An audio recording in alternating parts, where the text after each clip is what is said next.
दहशत की दास्तान। यह कहानी उस समय की है जिस टाइम पर लोग बैलगाड़ियों पर आते जाते थे। यहाँ तक कि उनकी बारातें भी बैलगाड़ियों में ही लाई और ले जाई जाती थी। यह एक गांव की बात है। वहाँ पर बारात वापस ला रहे थे।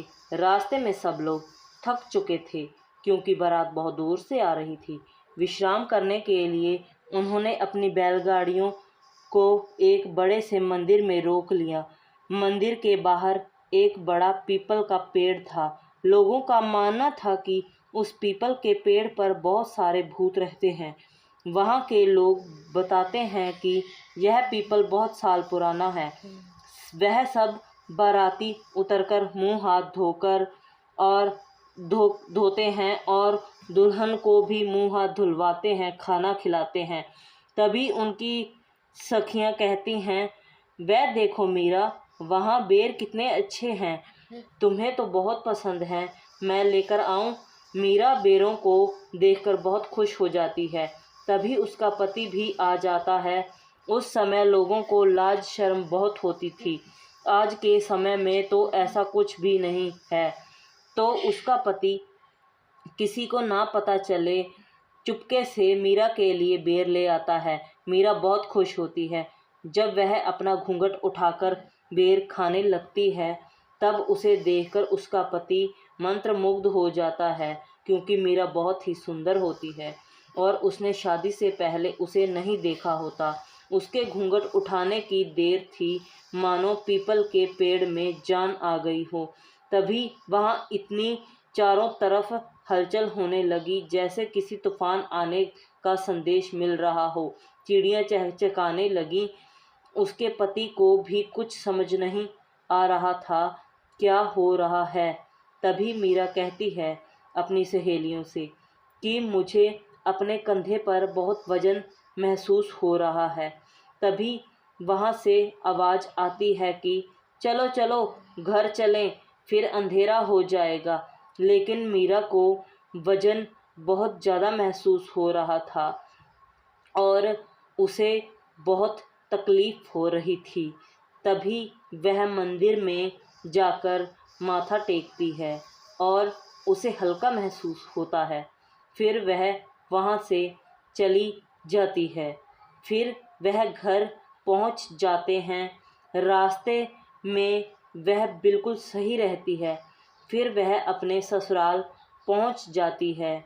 वहाँ पर उसका गृह प्रवेश और बाकी की रस्में होती हैं। उस समय घरों में शौचालय नहीं बनवाए जाते थे। तो उसकी सास और ननद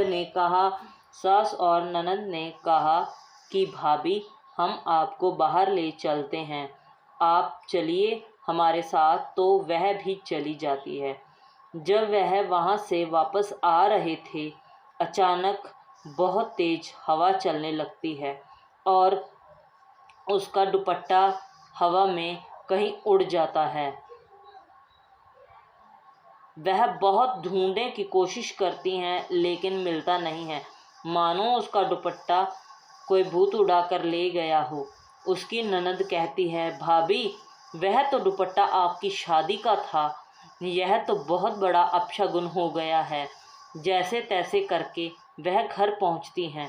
किसी को पता ना चले उसकी ननद अपना दुपट्टा उड़ा देती है और पीछे के दरवाजे से अंदर चली जाती हैं। रात को सब खाना खाते हैं और उसके बाद वह अजीब अजीब सी हरकतें करने लगती हैं। कभी हंसने लगती तो कभी रोने लगती। उसका पति कहता है, मीरा, तुम्हें क्या हुआ है, तुम ऐसा क्यों कर रही हो। तब मीरा कहती है, मैं मीरा नहीं हूँ, पीपल पर रहने वाला मानव हूँ। मेरी शादी हुई थी उसी दिन हमारी बैलगाड़ी एक नदी में गिर जाती है। सभी लोग बच जाते हैं लेकिन मैं मर जाता हूँ। तभी से मेरी आत्मा भटक रही है।